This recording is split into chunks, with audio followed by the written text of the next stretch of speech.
Ouça agora uma mensagem de Deus ao seu coração, através do pastor Sérgio Ovídio, da Igreja Cristã Betânia.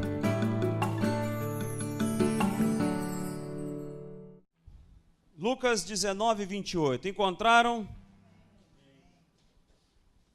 a entrada triunfal de Jesus em Jerusalém. E dito isto, prosseguia Jesus subindo para Jerusalém. Ora, aconteceu que, ao aproximar-se de Betfagé e de Betânia, junto ao Monte das Oliveiras, enviou 2 de seus discípulos, dizendo-lhes: Ide à aldeia fronteira, e ali, ao entrardes, achareis preso um jumentinho que jamais homem algum montou. Soltai-o e trazei-o. Se alguém vos perguntar, por que o soltais? Respondereis assim: porque o Senhor precisa dele. E indo os que foram mandados, acharam-o segundo lhes dissera Jesus. Quando eles estavam soltando o jumentinho, seus donos lhes disseram: por que o soltais? Responderam: porque o Senhor precisa dele. Então o trouxeram e, pondo as suas vestes sobre ele, ajudaram Jesus a montar. Indo ele, estendiam no caminho as suas vestes. E quando se aproximava da descida do Monte das Oliveiras, toda a multidão dos discípulos passou, jubilosa, a louvar a Deus em alta voz por todos os milagres que tinham visto, dizendo: bendito é o Rei que vem em nome do Senhor, paz no céu e glória nas maiores alturas. Ora, alguns dos fariseus lhe disseram em meio à multidão: mestre, repreende os teus discípulos. Mas ele lhes respondeu: asseguro-vos que, se eles se calarem, as próprias pedras clamarão. Nessa manhã, Senhor, venha falar com o teu povo, venha usar a minha vida como instrumento para a edificação da sua igreja e para aqueles que nos ouvem pela internet. Essa palavra tem um único propósito: o propósito que o seu nome, que a esperança do Senhor contida nessas letras possam transformar vidas que estão desesperançadas. Em nome de Jesus, amém. O nosso Senhor se serve de animais emprestados para pregar a sua palavra. A humildade do Senhor consiste em revelar, logo no início do texto, não é ênfase desse sermão, mas eu quero abrir pensando nisso. Jesus se utiliza de bens emprestados para cumprir a sua palavra. Nós colocamos empecilhos em tantas coisas.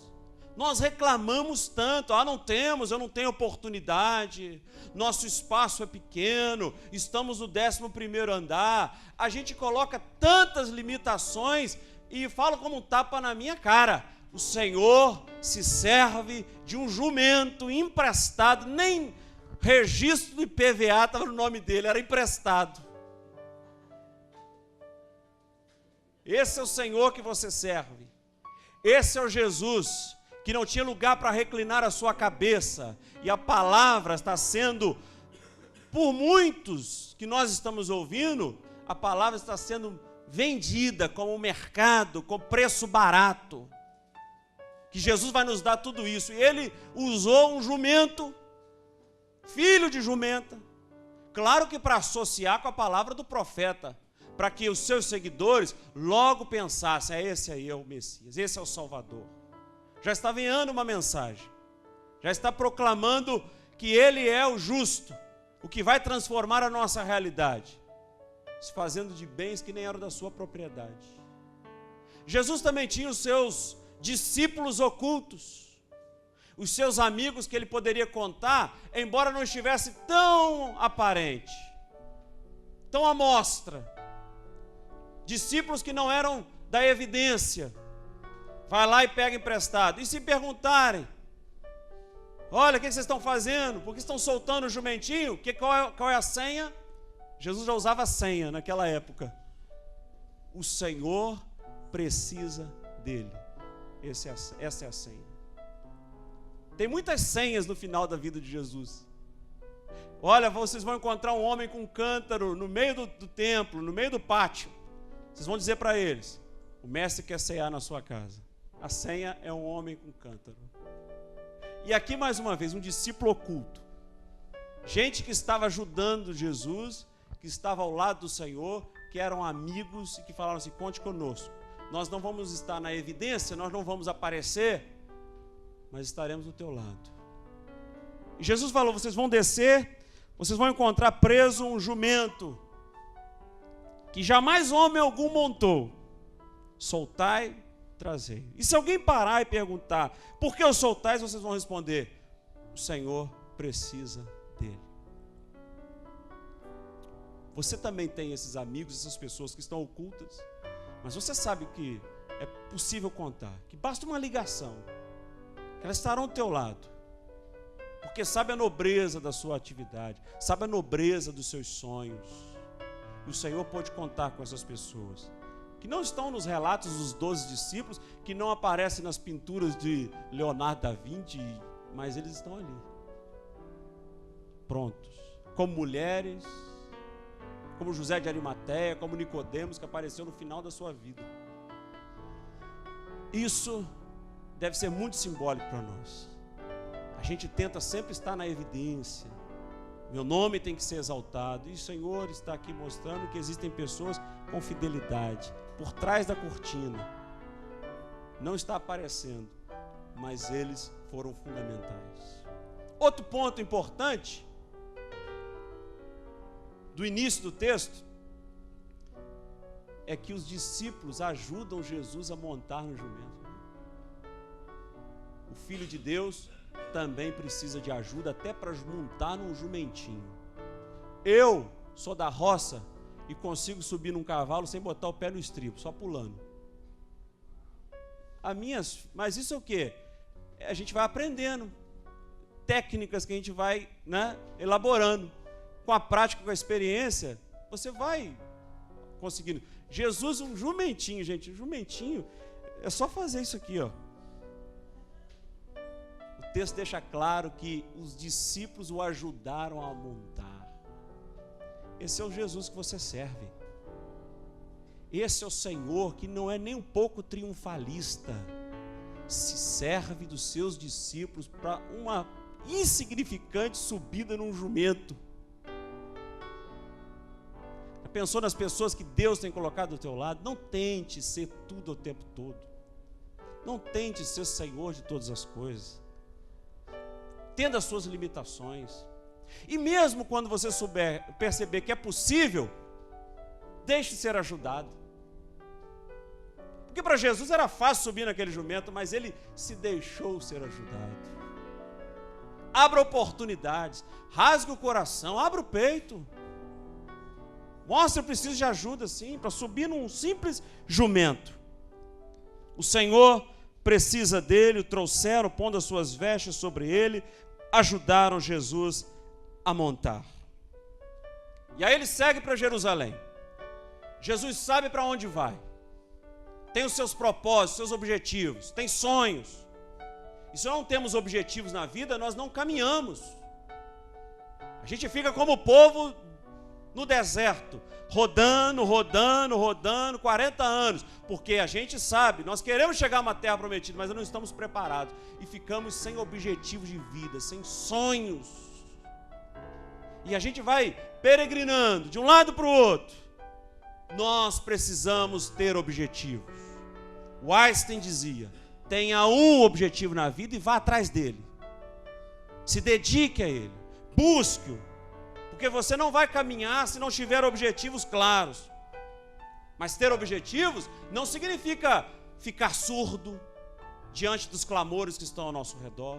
Ter objetivos na vida, ter sonhos, não significa endurecer o coração para as pessoas que clamam por justiça. Às vezes nós estamos tão presos em busca de um alvo, em busca de um objetivo, em busca de um foco, que nós não valorizamos e não damos atenção às pessoas que estão ao nosso redor clamando por ajuda. Apesar de Jesus ter objetivos, ele parou para leprosos, ele parou para mulheres de vida agitadas, ele parou para as crianças, ele parou para um jovem rico, ele parou para Mateus o publicano. Vem, segue-me. Não adianta ter objetivos, não adianta ter sonhos se não paramos para os filhos, para os cônjuges, para os amigos que estão ao nosso redor.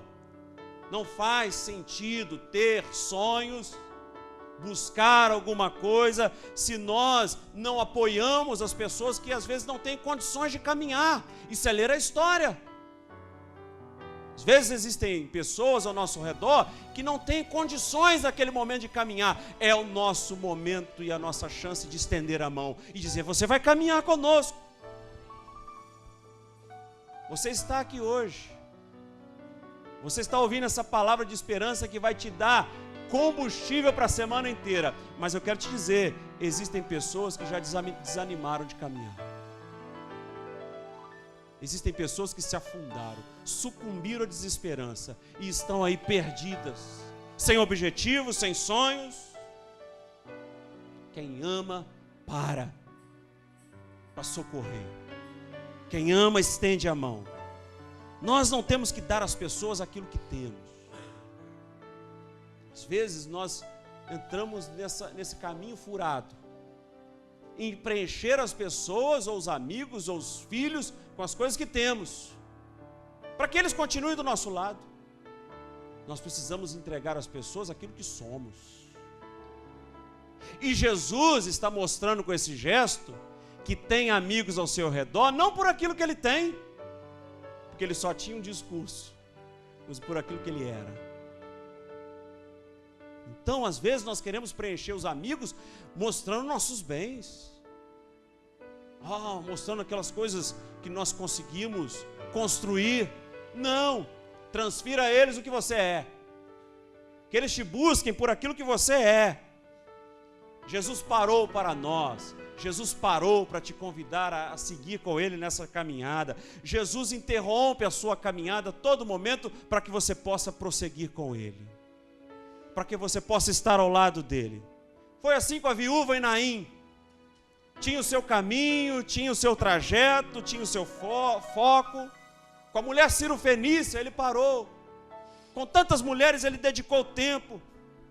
Com a mulher adúltera, o Jesus parou, mostrou que a vida é norma suprema sobre qualquer religião, sobre qualquer dogma, sobre qualquer fé, porque Jesus não veio pregar a igreja, Jesus veio pregar o reino de Deus. Por isso ele parou, para atender essas pessoas. Deseja estar contigo, deseja partilhar de tempo, deseja ter na sua agenda espaço para Ele. Ele não deseja que você tenha agenda para a igreja, mas agenda para Ele, para caminhar ao seu lado. E o desejo do Senhor é que você não venha se perder no caminho, que você não venha se sentir desamparado em nenhum momento, e mostrar o retorno, como ele fez a caminhada para Emaús. É possível retomar a vida, é possível reconstruir a vida, ainda é possível sonhar. E dentre todos os nossos objetivos que temos, o maior, a exemplo de Jesus, será cumprir a vontade de Deus. Foi isso que ele expressou em uma simples frase: minha comida, minha bebida é fazer a vontade daquele que me enviou. Meu maior objetivo a partir de hoje, se sou servo de Deus e sirvo ao Senhor Jesus, é ser obediente à vontade de Jesus. Atropelamos objetivos, colocamos como objetivo qualquer coisa. E talvez em alguns momentos atropelamos até as pessoas. Atropelamos os sonhos das pessoas, atropelamos a esperança das pessoas, atropelamos os amigos, atropelamos a família, atropelamos o nosso relacionamento em busca de um objetivo. Isso não é correto. Cumprir a vontade de Deus, dedicar a vida à vontade do Senhor deve ser o nosso maior objetivo. E isso é obediência. E isso é dedicar ao Senhor. Os líderes estão enfurecidos. Os líderes estão inquietos. Ao ouvir as aclamações no nome de Jesus, foram dirigidas a Jesus, eles estão enfurecidos. Pede a Jesus que censure o povo. Olha, você precisa fazer com esses discípulos e essas pessoas, parem de te aclamar, parem de gritar. Os líderes da sinagoga, do templo, estão enfurecidos com um povo humilde que clama o nome de Jesus. Sabe por quê? Porque as pessoas se incomodam com o nosso sucesso. as pessoas se incomodam com o seu sucesso. As pessoas ficam enfurecidas quando estão vendo que o povo está te clamando e não elas. E eles querem fazer Jesus parar. Jesus, mande esse povo ficar quieto. Esse povo tem que ficar calado. A gente faz parte de um grupo, nós fazemos parte de um círculo na nossa sociedade que se incomoda muito quando o nome dos outros é gritado e não o nosso. Elogiou todo mundo, menos a mim. Faça como que para o Senhor e não para os homens. Espere pelo Senhor teu Deus. Elogio é bonito, a gente tem que ter essa gratidão, a gente tenta sempre expressar, se não é abertamente num culto, para não ser também negligente com algumas pessoas, porque a nossa memória falha, mas a gente elogia abraçando, dizendo uma palavra de carinho, todo momento. Isso é bom, mas nós precisamos fazer pelo Senhor. Qual é o seu objetivo? Qual é a sua vontade? E Jesus entra naquela cidade, montado num jumentinho, e entra, não pelo que ele ouve fora, mas pelo que ouve dentro, que ele está ouvindo dos acontecimentos dentro do templo. Alguma coisa precisa ser feita. O templo substituiu a vontade de Deus pela vontade dos homens. O templo entrou em contradição com a vontade de Deus. Na frente do templo estão os mercadores, os homens de negócio. E eu já preguei sobre o templo aqui, um dia eu vou retomar esse sermão. E nós sabemos que os sacerdotes, eles alugavam espaços do templo. E o dinheiro desse aluguel ia para o templo, ia para o bolso deles. A história continua a mesma, está 2000 anos depois. 2000 anos depois. Vou te ceder esse espaço aqui. E de acordo com o material que ele vendia, o espaço era maior e o aluguel mais caro. E Jesus está notando que o templo deixou de ser casa de oração há muito tempo. Muito tempo. Então tem um clamor lá dentro, que ele ouve lá dentro. Por isso Jesus não está entrando no templo porque a multidão está aclamando como rei, Hosana. Jesus não está procurando isso. O objetivo de Jesus é o que está acontecendo dentro do templo. O templo negligenciou a vontade de Deus. Está envergonhando os propósitos de Deus. Eu vou lá dentro. E ele, naquela cena, destrói, logo os cambistas da frente, que ficavam ali vendendo as oferendas. E o Senhor Jesus mostra isso para nós, que nosso objetivo de vida é cumprir a vontade de Deus, não pelos aplausos e elogios que nós recebemos, mas pela vontade de Deus. Se o Senhor me chamou para fazer isso, eu preciso fazer e fazer bem feito. O que está acontecendo? Jesus não é alguém viciado pelo elogio dos outros. Jesus não é alguém que fica cabisbaixo quando o nome dele não é exaltado. Jesus não enlouquece quando ele não é unanimidade. Não fica doido, poxa, ninguém me ama, olha o que eu estou fazendo. A vida, nós começamos com muita audiência e talvez vamos terminar com vaias. Na vida, nós podemos começar como Jesus, sendo aclamado por uma multidão e morrer sozinho numa cruz. Então não fique viciado atrás desses elogios. Quem gostou do meu sermão, quem não gostou, quem gostou da minha pregação, olha, não preguei bem. A gente prega, tem dia que não prega bem mesmo. Tem dia que não ministra louvor bem mesmo. Tem dia que não toca bem, né, David? Tem dia que você olha assim e fica tentando se encontrar. Então ele faz pelo propósito de Deus. Porque ele sabe que aquele povo transita em Hosana para crucificar-o com muita velocidade. Os mesmos que gritavam, Hosana, bendito que vem em nome do Senhor. Quem vocês querem que eu sacrifique? Jesus! É assim no trabalho, é assim na sociedade, no condomínio, no supermercado. Faça pela vontade de Deus, não se iluda. somos esquecidos muito rapidamente. Muito rapidamente. O que fará a diferença? Nossos valores postos à mostra. Existem pessoas que não fazem parte mais do meu círculo, mas eu sei os valores que elas carregam, que colocaram à mostra. Jesus Cristo tinha esses valores à mostra. Não estou indo para o templo porque o povo me ama, mesmo que no final da sua trajetória sobrasse o Calvário, mas ele está cumprindo a vontade de Deus. Terminou com 3 pessoas do seu lado, mas os soldados romanos é que falam, realmente esse era o Filho de Deus. Pautar a vida nos valores de Jesus, no nosso comportamento com a justiça do Senhor Jesus, é uma tranquilidade no nosso coração, que nós podemos deixar a nossa casa tranquila, que nós podemos deixar o trabalho em paz, que nós podemos deixar a nossa vida, a igreja, a escola em paz, porque o Senhor está dentro de nós, os nossos valores são pautados a partir dele. Isso nos traz tranquilidade. Siga então o exemplo de Jesus para a sua vida. Siga o exemplo de Jesus por aquilo que ele simbolicamente está fazendo hoje, nesse domingo.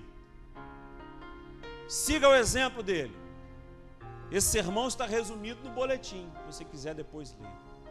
Ele foi corajoso, entrou em Jerusalém desafiando os poderosos, entrou em Jerusalém desafiando o império, desafiando o templo, montado no jumento. Então tenha coragem de transformar a realidade que você habita. Tenha coragem de transformar os cenários de desesperança que estão ao nosso redor. Ao entrar, Jesus firma a sua identidade messiânica, finca a sua estaca. Apesar de ser desaprovado, apesar de saber o que vai sofrer, ele firma a sua identidade messiânica. Estou aqui para cumprir a vontade de Deus Pai. Não seja medroso, não seja medrosa. O medo que Jesus sentiu não o paralisou. Ele foi em frente. Se ele foi corajoso, e às vezes nós substituímos ser corajoso por atropelar todas as pessoas. Às vezes declaramos por ser assim corajosos, chegar ao fim cumprindo etapas vergonhosas. Não é esse o propósito de Jesus. É chegar ao fim cumprindo etapas sérias, com ética. Jesus foi humilde.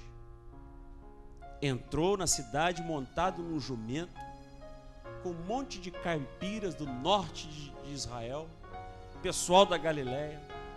Supostamente aqueles homens nunca o abandonariam, quaisquer que sejam as circunstâncias. Aqueles homens estariam com ele, incondicionalmente. Não se preocupou em mostrar poder, não se preocupou em mandar descer fogo do céu, não se preocupou em mostrar muito menos o poder de Deus ou o poder político. Ele foi humilde. É a falta de humildade que estraga os nossos relacionamentos. É a falta de humildade e de querer colocar a nossa palavra, a nossa voz, e não ouvir o outro, o clamor do outro, a fala, dar importância, é que estraga os nossos relacionamentos. Jesus foi sonhador. Se ele foi corajoso, se ele foi humilde, ele também foi sonhador. Desejou transformar o mundo. E queria transformar o mundo com a palavra de Deus, que no nosso coração e na nossa fala tem poder para transformar qualquer coisa. Queria transformar o mundo. Não é uma cena de teatro. Não é algo superficial.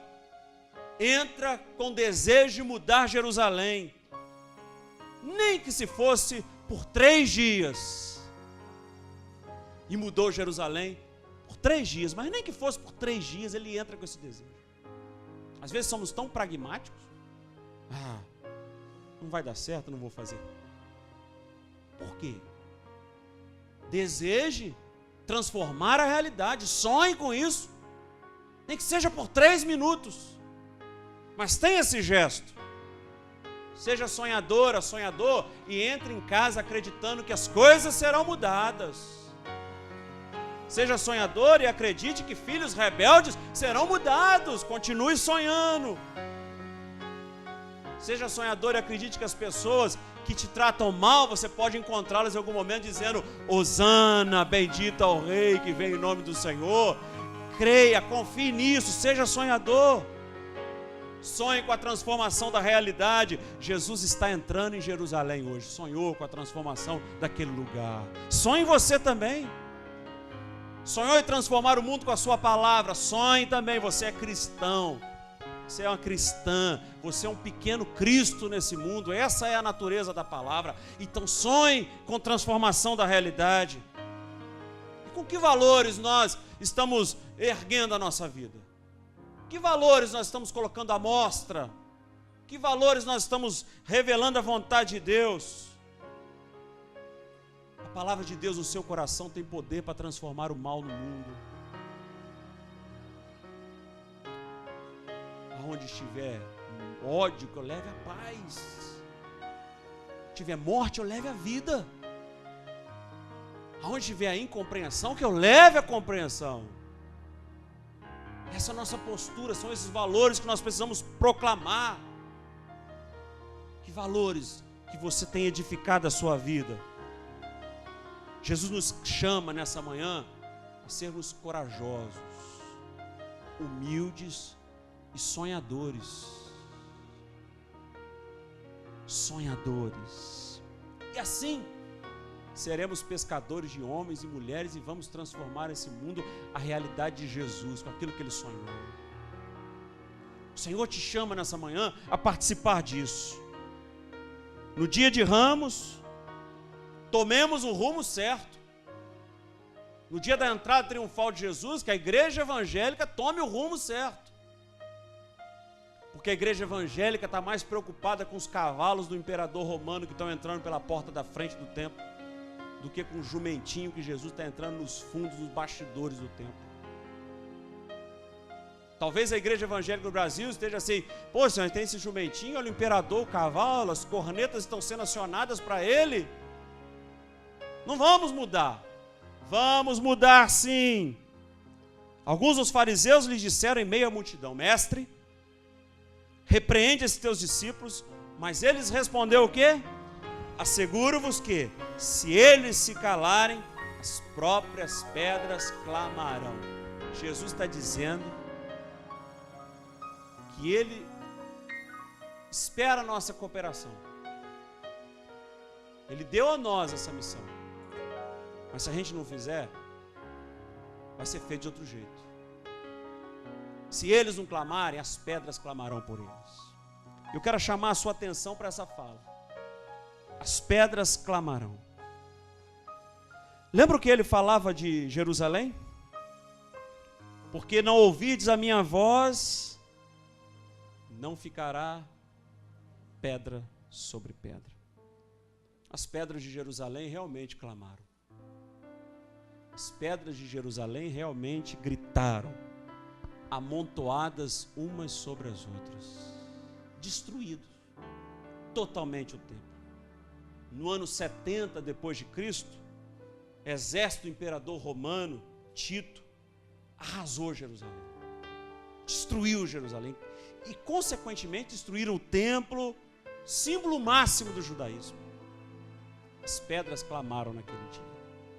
Às vezes fazemos tantas coisas erradas na nossa vida, nos metemos em tantos equívocos, porque não damos ouvidos à voz do Senhor que entra na cidade. Se eles não clamarem, as pedras clamarão. E terminamos olhando a nossa história como um monte de pedras amontoadas, totalmente dilacerados. As pedras não só clamam, as pedras reclamam também da nossa falta de ação, da nossa postura no Senhor. Ou pela nossa falta de fé, ou pela nossa falta de agir. Elas reclamam e clamam. Mas sabe quem está entrando em Jerusalém hoje? Não deixe que a sua vida se torne um monturo de pedras amontoadas, não. Ouça a voz daquele que entra na sua casa, na sua vida, na sua família, nesse dia, que te faz uma pessoa corajosa, que te deixa o exemplo de ser humilde e que deixa o exemplo de ser sonhadora, sonhador. O Senhor vai te ajudar a transformar essa realidade. O Senhor está ouvindo o clamor, não do templo mais, mas o clamor que está dentro do teu coração. É isso que Ele está ouvindo. E Ele deseja entrar na sua vida e te dizer: seja corajosa, seja corajoso, eu estou contigo. Transforme essa realidade, sonhe com isso, encare a sua realidade, seja humilde, curve-se, ouça a voz do Senhor. Não busque pela pompa, pelo poder, não. Busque o caminho do serviço e sonhe cada vez mais. Amém? Vamos ficar de pé, por favor. Senhor, nós queremos nessa manhã clamar ao Senhor que nesse dia nos faz fortes, corajosos, sonhadores. Nessa manhã que o Senhor coloca no nosso coração essa vontade de viver e de ouvir o clamor que está dentro do nosso peito, e de que nós vamos transformar as realidades, por mais duras que sejam, com o poder da Tua palavra. Que o Senhor venha nos inspirar, que o Senhor venha tocar as nossas vidas, porque essa entrada em Jerusalém foi uma entrada triunfal para serviço humilde. Que a nossa comida, a nossa bebida seja fazer a Tua vontade, Senhor, hoje e sempre. Amém e amém. Desde criança, João e Maria estão ouvindo a história dos pais. E qual é a história dos pais? Matá-los.